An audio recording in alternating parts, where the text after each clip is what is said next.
Next up on our three-part series is Joey Fletcher, a sophomore economics major who is very passionate about the topic of suicide awareness and prevention. He works for Viking Fusion as a studio assistant and is frequently involved with Berry College's theater company, playing the role of Stanford in their latest show, Bright Star. Fletcher said that the topic of suicide is often hidden from the public eye, which worsens the issue.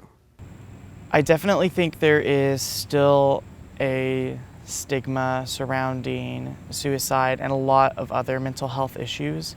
It has gotten better in recent years, but it's definitely still a problem. He described how the suicide of a close friend affected his perception of the topic.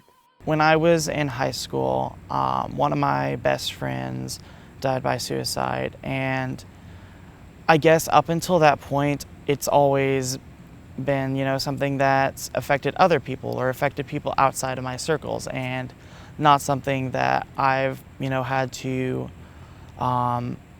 experience directly. Ever since the death of his friend, Fletcher said he has tried his best at educating himself to be more aware of the issue. Tried to educate myself as best as I can about suicide and just mental health in general. And I guess part of that is earlier this year I took the QPR training, which helps identify potential warning signs of suicide, but also help people feel more comfortable responding to it. And I guess that's also helped me a lot.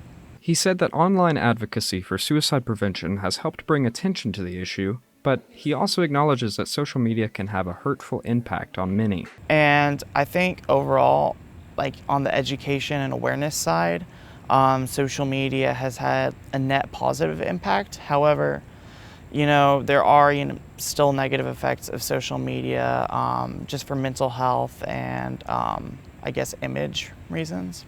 Fletcher said he believes suicide is never the answer. I guess the biggest thing is that there is always hope. No matter what's going on, no matter how you're feeling, maybe if you're just feeling trapped in right now, there's always hope. There's always another way to get out of a bad situation. So don't let those thoughts, don't let your struggles define you, because you're so much more than it. He said that although suicide is a sensitive subject, it's important to discuss it and check in on your friends. Just really, we have to talk about it. That's the only way the stigma is going to go away. Next week, in part 3, we will talk to a mental health expert on campus about suicide awareness and prevention. With Viking Fusion, I'm Addison Howard.